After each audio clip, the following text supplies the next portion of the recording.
But if I want to have the phone ring, I want to be as versatile as I possibly can. So where am I weak? Learn all I can from others. Who's working all the time? What are they doing?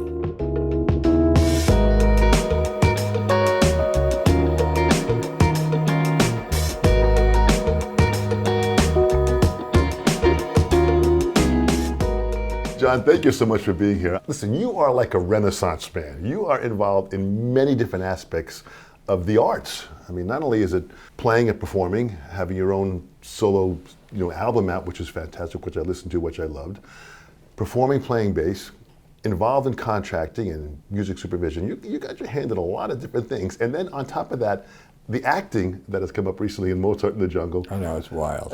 It really is. I want to hear all about it. Thank you so much and welcome to the sessions here. Glad John, to be here, Don. Where did music start in your life? Where were you, at a young age when music kind of hit you? Folk music, early on. Interesting. Listening to Leadbelly, Pete Seeger, Burl Ives, all that stuff. Yeah. Those were the early roots.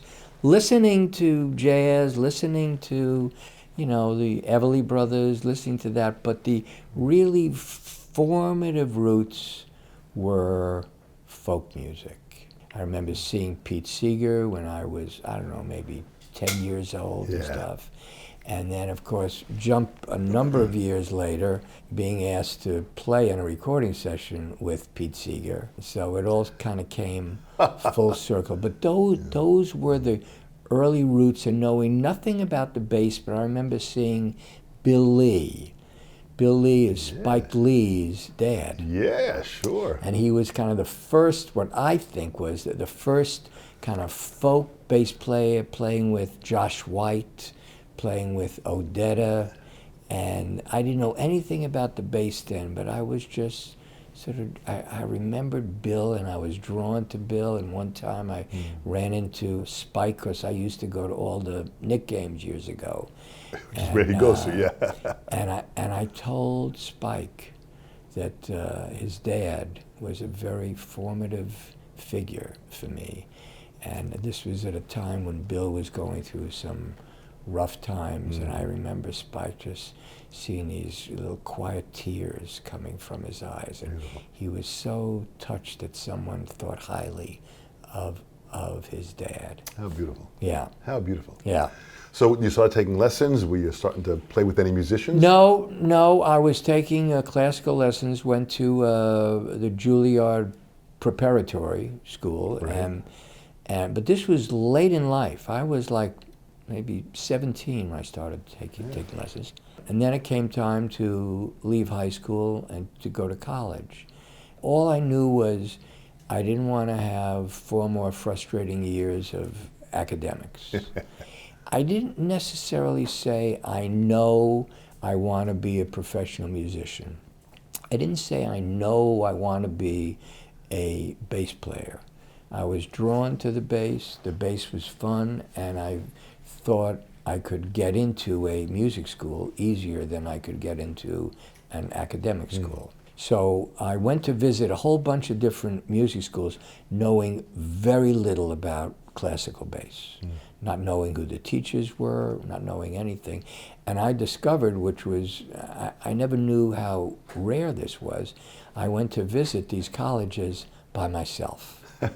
My parents did not go with me. I went to Curtis, I went to Indiana, I went to a bunch of others. Interesting. I didn't know enough to know how great they were, and I just said, I don't know, Bloomington, Indiana didn't appeal to me. I had no reason why it didn't appeal to me.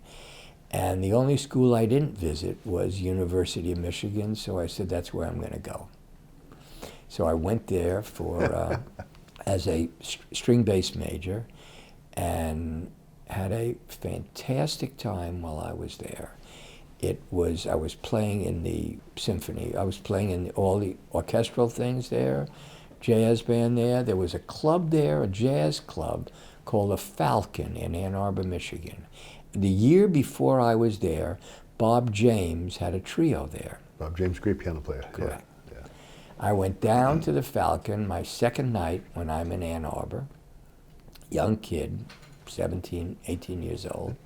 And I'm sitting there, and I'm talking to the bass player, a guy named Dan Levine. I think that was his name. Dan asked me if I want to sit in. I sit in, play a couple of tunes, and then he tells me he's leaving the next day. He's the house bass player at the Falcon, playing with 3 different trios that played there. Was I interested in taking over the spot? Beautiful. Not knowing anything. Beautiful. Not knowing I had 8 o'clock classes in the morning, I said, absolutely. So I played there practically every night. I remember wheeling my bass about 3/4 of a mile from the dormitory down to the Falcon and back at 1 o'clock in the morning. And there was also then a coffee house called the Canterbury House. This was during the early, like 1963, 64, 65, during the folk boom. And the Canterbury House was one of the stops along the way that folk singers would play there. So I would show up at around 5 o'clock, knowing when these guys were going to be doing their sound check. So it'd be everyone from Spider John Kerner to Richie Havens to Tim Buckley to Janice Ian to Doc Watson, Joni Mitchell, all of them. Every single one of those named people and not named people. I would get there at 5 o'clock when they'd be doing their sound check. And it was just them on the acoustic guitar singing, most of them. Being a fearless guy that I am, I just walked up on the stage with my bass and started playing with them. They looked at me and they said, what the hell is going on here? But after 4 bars, they knew it wasn't sucking. And after 8 bars, they turned and sort of smiled. And then they did another tune, and I just knew what to do. And more important, knew what not to do. Yeah. By the end of their sound check, they said, hey kid, you want to do this gig with me tonight? It's not going to pay a dime. I said, count me in. So I played with all of them. Beautiful. I was doing a combination of that, playing at the Falcon. When I'd see kids playing the banjo, stop on the diag, I'd unpack my bass and play with them. Then I got into the whole bluegrass world. So it was my first taste of realizing that I enjoyed all styles of music. Beautiful. Where do you think that courage came from? Where that guttural feeling came up to go up on that stage with that bass? Well, I never knew how good I was. I'm still not sure how good I am, but I know that I'm fearless. I remember years later going with the whole folk thing, I got a call from Peter Yarrow, who said, this was when Mary was still alive. Wow. Beautiful Mary, He called me on a Wednesday night. He said, our bass player, a wonderful bass player they've had for years, named Dick Kniss. They said, Dick is not feeling all that well. We have a gig in Worcester, Mass. on Friday night. Are you available? I said, as sort of any musician would say, I'd say, do you guys have any charts? He said, no. I said, you got the perfect guy. I go up there, and I remember seeing them for the first time. I'm wheeling my bass out on the stage, and I see the three of them there. And I say, I'm the youngest one in the band. So it was that same kind of fearless thing. I remember the first professional gig I ever did. This was having played the bass for maybe about a year. There was a folk singer named Barbara Dane. And Barbara Dane was one of the people that was going to be at Carnegie Hall. My first professional gig was Carnegie Hall. So that's where, I mean, I don't know where it came from. Some kind of just inner, kind of a combination of inner confidence and maybe just knowing what's the worst that could be. I mean, I just sort of knew what not to do. Well, it sounds like you really had an intent that was visualized, and you were putting this out to the universe. I think so. And it seemed to be aligning you exactly where you wanted to go. And still do, I think. Yeah. So where do you think the Broadway thing came in? How did that begin to come about? I knew very little. When I started working here in New York, the recording scene was very, very big. Yeah. And a lot of the first call guys needed people to cover the first half hour for them. They wanted someone who would show up on time and not try to cop their gig. I fit in that category. So I would get calls to fill in for, Richard Davis was going to be 10 minutes late. Could I cover 10 minutes here? And one of the people I knew was the great Chuck Israels. Chuck was playing with Bill Evans at the time, and Chuck was the bass player on the original Promises, Promises. Yeah. Chuck asked me if I wanted to sub for him. He was looking for, people who were available at the last minute. Yeah. Those days, I don't remember, maybe you went in once and you watched the book. Maybe you didn't even go in once and you went in and sight read it. Yeah. These were the beginning times of bass players, of the jazz bass players being asked to play electric bass, and most of them did not dig it at all. Yeah. They played it, of course, that was part of the gig, but they did not dig it. Promises, Promises, there's a tune called Turkey Lurkey in Promises, Promises, kind of a 70s boogaloo kind of thing, with very appropriate half notes written in. I knew nothing about subbing. No one had told me what you're supposed to do, and worst, no one had told me what you're not supposed to do. Harold Wheeler, who conducts the Emmys and a Tony Award, a brilliant orchestrator, was conducting at the time. So it comes time for Turkey Lurkey, and that's the tune. You put the upright off to the side, and you pick up the electric bass. And I see that there are, the half notes there, but I'm sort of hearing the groove, and I just sort of do my own thing. Parts written, turkey, boom, lurkey, nice Buddha half notes, very appropriate notes and stuff. I'm going turkey, boom, boom, boom, boom, boom. Unfortunately for me, Harold Wheeler looks at me, gives me a big smile and a thumbs up. So I'm assuming this is what one is supposed to do. Oh. He says, I'm going to tell Chuck to call you right away and stuff. So, about a week later, Chuck would get hung up and he calls me in.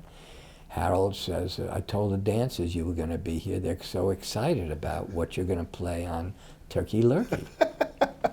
So Turkey Lurkey comes up again. This time, I even go, Turkey, this is before slapping, thank God.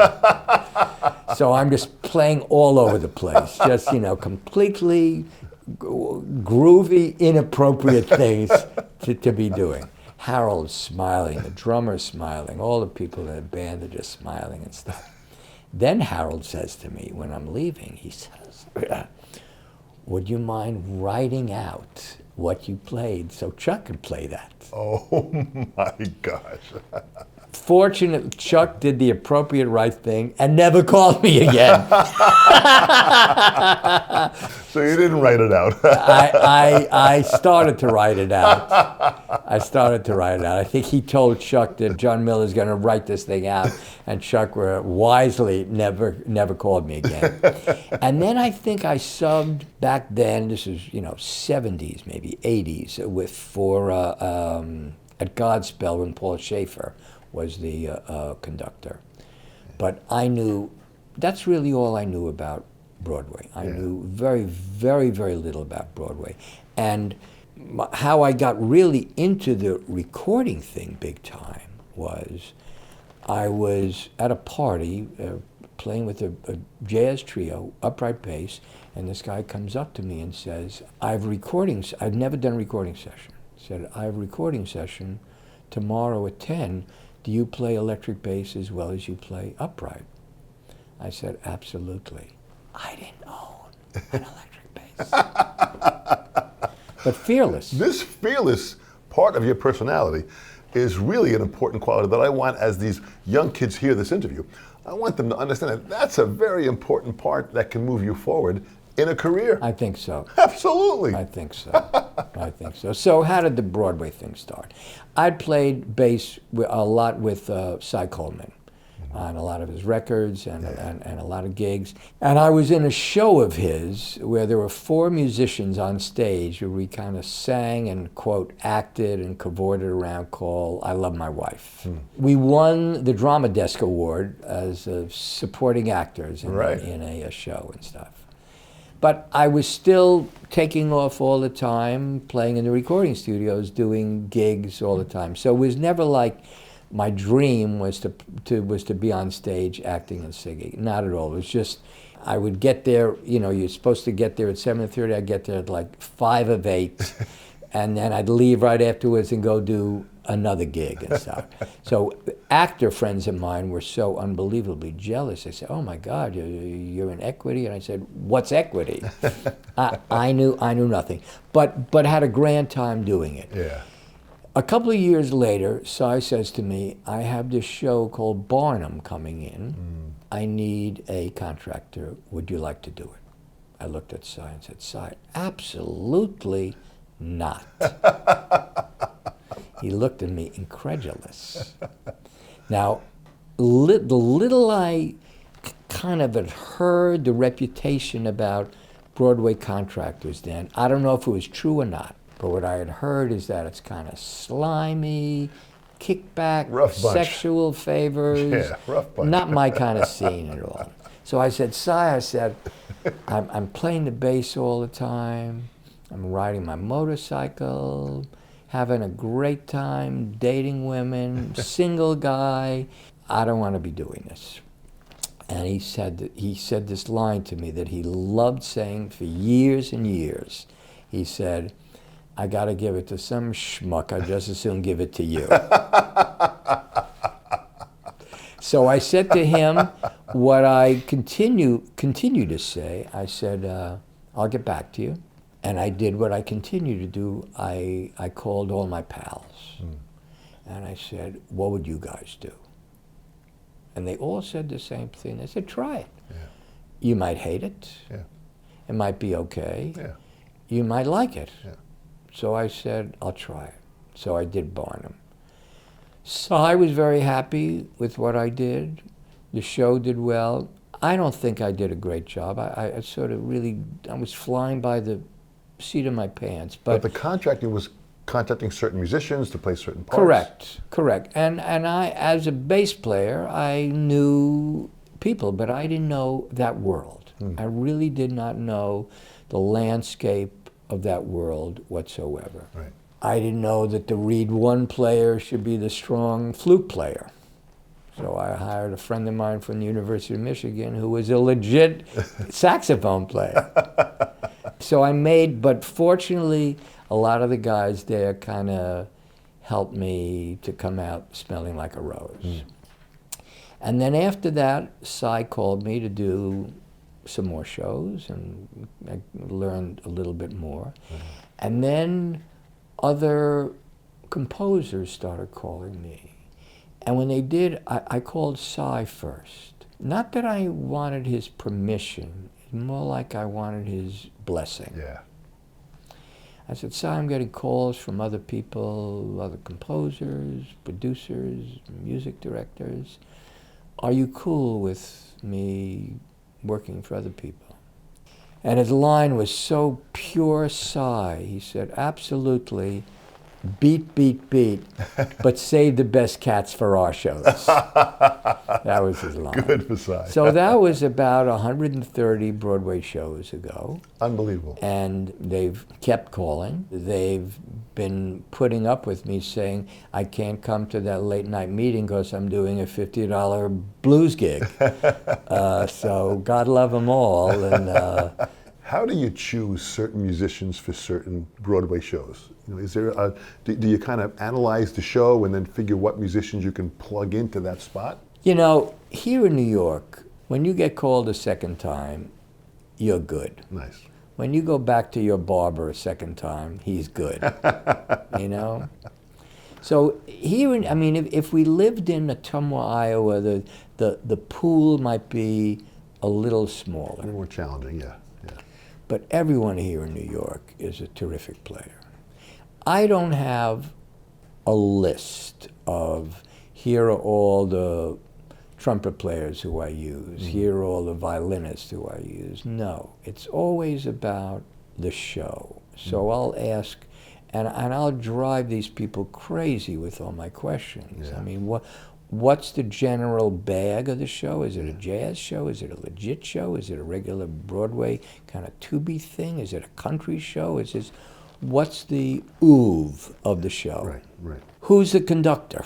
The personality of the conductor. What musicians would work well with that conductor? Who would be able to really flow with that guy, know what that guy needs, with very little dialogue having to happen? What is the orchestrator, when the orchestrator tells me, he says, well, the chair is doubling on flute and oboe and this, and so I drive these people Good for you. Nuts. Good for you. That's great qualifying. You're qualifying the position. Fantastic. Saying to the orchestrator, how high do you think that lead trumpet part is going to go? Is it slapping on the bass? Just so I try to get it as specific as it can possibly be. And then names start just kind of coming up. These days now, but there are a lot of other people that are vested in who gets these calls now. So you might get recommended, they might suggest. They might suggest. The goal is, who are the perfect people? Yeah. Regardless of who suggests them. Well, I hear your success rate's pretty high because the musicians that you recommend and the shows that you're involved with really have been fantastic. There's been some really high quality players. And they have a good time with one another. Yeah, yeah. Tell me about your solo album, Stage Door Johnny Takes On Broadway. What inspired you for that? I skillfully avoided doing it for a good 20 years. I kind of knew what I wanted to do, but I avoided it. The album came about, most musicians I know play other instruments on the side. Bass players play piano on the side. All people have instruments that they do, that they love to do on the side, that would never ask anyone to pay them any money to play it. With me, it's been the guitar. Yeah. So I would come home after a day of schlepping the bass, after a day of music contracting, whatever. I'd come home late at night, and my wife Connie would be asleep in bed, and our dog Doodle would be asleep, and I'd be wide awake. And I'd sit in the living room, turn on the TV, watch a basketball game or that day's Young and Restless that I missed, and pick up the guitar and just sort of be noodling around. And I'd hear myself playing like a kind of a version of a D chord and a B minor chord. Bing dong dong ding digga ding dong dong. Watching the Knicks, watching Young and Restless. It's 3 in the morning, and I'm still just playing these chords with no agenda, and come up with this pattern. And all of a sudden, out of a deep gene pool, all of a sudden, I hear myself singing, "All I want is a room somewhere," and it's a version of "Wouldn't It Be Lovely?" Wouldn't It Be Lovely, yeah. That just organically came from playing those chords. A week later, I'd come back, same thing. I'd be playing and pick up and not knowing what chord I was playing. Some kind of tango kind of thing. Watching basketball, watching a war movie, watching whatever. Cops and robbers, Young and Restless. And all of a sudden, I'd hear myself singing, "I know a dark, secluded place," a version of Hernando's Hideaway. Great. Not being a guitar player, not knowing what those chords are, Sort of reminds me of the one time that I played with Joni Mitchell at the Canterbury House. And you know, she plays this open tuning stuff. And I would turn to Joni, I'd say, Joni, what's that chord you're playing? She'd look back, I have no idea. So I didn't even know what these chords were. I'm not enough of a guitar player to know what these chords were, but they sounded really good. Nice. That's how the album came about. I didn't choose the tunes. The grooves chose the tunes. I'm not a singer, but I sing like a player. That's how it came about. And doing these things for about 20 years, I came up with these things, and finally my wife said, enough already. Either record these things or not. And at that moment, I called David Spinoza, who I'd known a lot and played a lot with David, and I wanted, as much as possible, to be the artist. While I knew what I wanted a co-producer to come with me. Good, smart. I didn't want to be the contractor. I just wanted to be the artist as best I could be. So I got Spinoza, and I decided who I wanted as an engineer, which was a guy named Michael Golub, and I called the three of them, and I said, let's go do this thing. I didn't stop until a year later when it was all done. And one of the things that I realized afterwards, well, I realized a number of things doing the album. First of all, my genes is as a sideman. My thing is, what do you want? Right. So if the singer at some club I'm working at says, I want this 3/4 tune to be a reggae, it's not for me to say, what in God's name are you talking about? It's for me to say, I'll give you the best 3/4 reggae I know how to give you. Exactly right. But when it was my album, I knew I would be the one that my fellow musicians would say to me, what do you want? Yeah. So I had to make sure that I knew what I wanted. Yeah. And I learned a lot even more about the relationship between the leader and the sideman when I was that leader. And I've been a huge fan of encouraging all musicians to, in their own version, to do their own CD. And I've encouraged musicians at least one time to be the leader. Yeah. To know what it's like when your best friend shows up at 8 o'clock when the downbeat's supposed to be 8 o'clock.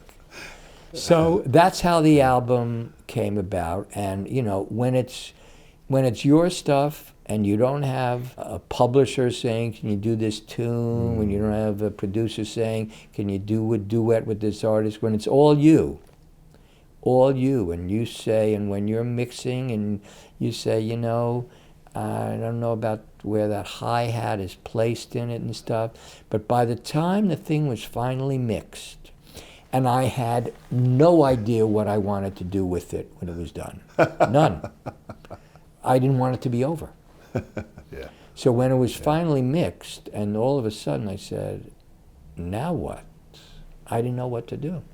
So I sent it to a bunch of people I knew for their advice, and one of them was a guy named Tommy Krasker, who owned this outfit called PS Classics, and he said, we would love to do it. And then I knew I was happy with it when Tommy said, is there anything you'd like to redo, remix? And I knew when I could say to him, Tommy, I don't want to touch it. I love where every kielbasa placement is. I said, this is again why I encourage people to do their own versions of their own CD. Yeah. So you can say, here is how I'm hearing music at this point in my life. Yeah. This is who I am, this is what I did, I'm proud of it all, and I walked away with a great sense of accomplishment about it. Well, it's amazing how that leadership skill really brings the understanding of responsibility. Correct. That's a very, very important part of the quality to learn about your album. One of my favorite songs is Hey There. I love what you did with Hey There. Yeah. When you took it into that Latin feel, and Yes. you're singing in Spanish. It was Yes. fantastic. Yes. Absolutely fantastic. So the creativity and the uniqueness of it really is great. Really, really is great. Congratulations on that. Well, you know, what's interesting is I didn't have a concept. And when I open up my mouth, it's what comes out. And when I pick up the guitar, as a bass player, I know what I'm doing. Yeah. As a bass player, oh, you want the Ron Carter thing? I can give you that. You want the Marcus Miller thing? I can give you that. You want this Beethoven thing played this way? I can give you that. As a guitar player, I don't have those skills. It's when I pick up the guitar, it's what it is. When I open up my mouth, someone can say, "Can you sing like?" No. I have my own kind of like a Quaalude funk, you know, folky James Mose thing. It just comes out, and that's what's on the album. Well, I'll tell you, that weakness of playing guitar really now has become one of your strengths, so Right. keep that going. Right, fair enough, fair enough. So now you get involved in acting. Mozart in the Jungle. All of a sudden now on Netflix, you've got this series going on, and you're a timpanist in this orchestra. How did that all come about? I get a phone call from a casting director named Doug Abel, who runs the Vineyard Theater Company here. He says, we've been, and I've done some things at the Vineyard as a music contractor for shows that they've done there. Doug says, we have this show called Mozart in the Jungle. We've been auditioning fantastic actors for the role of the timpani player drug dealer in the symphony orchestra. They're fantastic actors, but they don't have the oeuvre. They don't have the gestalt of looking like a cat. It just doesn't read like they've been around the music scene for a while. Fantastic actors. Would you be interested in auditioning for it? He said, I remember when you were in I Love My Wife in 1976. Incredible. Would you be interested in coming down and audition? Now, every freelance person that I know, when someone says, would you be interested in, they don't have to finish the sentence. Yeah. Would you be interested in, sign me up? So I said, sure. Yeah. Why not? Yeah. So they sent me some of the dialogue, and my wife, Connie Barron, who's a fantastic actress, gave me some little pointers. And I went down there, and I read this thing with it was just something else to do for that hour. 12 hours later, he calls and said, they love you. You got the part. That's how it came about. As simple as that. Well, how you speak in the show and how you carry yourself really is convincing. So well, it worked. It worked. It worked. It was a lot of fun, and I was surrounded by people who were like Picasso. I mean, just fantastic actors. I was just sort of watching what they did. No one really told me what to do. My former wife was in the show, Deborah Monk, who was extremely helpful to me. You know, it's interesting because no one really knew about my other life, or if they did, no one really cared. All they cared about is that you're there when the car picks you up at 5 in the morning. You know your line. You wait for, 6 hours to do your thing, don't screw up, and goodbye. So there were no musical issues to be dealing with. So it was, I can't say it was a break, but it was something new. Yeah. I had loads of fun doing it. And it's funny because I'm probably the only guy in the 60s that was playing like the Fillmore East and the Fillmore West that never did any drugs. I pretended to smoke grass if I thought it would help get me laid.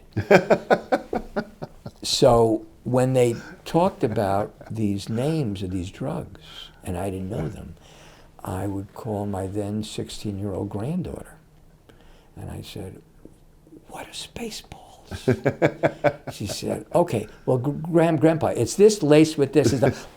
But I don't do them. I promise I don't do them, and stuff like that. So I learned more about drugs from playing that role than ever I knew before and stuff. This is why I call you a kind of a Renaissance man, John, because you are involved with so many different things between the performing part of it, the solo album, the acting, the contracting. This is a lot of stuff that you're balancing on what you're doing. You know, this next generation, as I watch this here, they're seeing someone that's got incredible experience and wisdom in this industry, and they have this passion and they have this desire to want to be involved. So I ask you, in closing, what would you say to this next generation that would give them some advice and some direction for them to be prepared for the music industry? My main interest is playing the bass. I, like every other musician worldwide, probably ever since Alexander Graham Bell, I'm interested in one thing only, the phone ringing. Yeah. And that's what all musicians want, Yeah. the phone to ring. So the adventure is, how do we have the phone ring? What can we do to have the phone ring? And what can we do to have the phone not ring?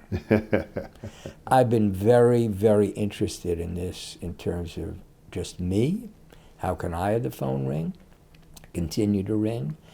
And I'm interested in other students, in younger kids. What can we do to have the phone ring, regardless in what aspect of music we want to be in? Right. So the areas that I'm sort of familiar with are the working musicians.